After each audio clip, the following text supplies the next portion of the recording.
বন্ধুরা, আজকে প্রচুর গরম, তাই যে শুধু হচ্ছে কি রান্না করলে। আমি বলছি কিছু রান্না করি নাই, আজকে মুড়ি খাওয়া। এবার যে মুড়ি খাওয়া যায়, তা গরমে তো একদিন দুদিন রান্না করতে পারে। দুবেলা গরমে রান্না করা, কিছু করি নাই বলেছি বলে মুখটা শুকিয়ে গিয়েছে। কি খাবো রাতে চিন্তা হচ্ছে, কিন্তু আমরা মেয়েরা না করে থাকতে পারবো? ছেলে খেয়ে ডিউটি চলে গেল, রুটি তরকারি সবই হয়েছে। তো সত্যি করেই ভেবেছে কিছুই করি নাই, চুপ করে বসে আছে।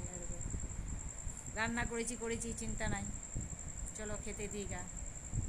আমাদের মেয়েদের যত গরমই করুক, শরীর খারাপ হোক, যাই হোক, আমাদের রান্না করতেই হবে, আমাদের হোটেল ঠেলতেই হবে।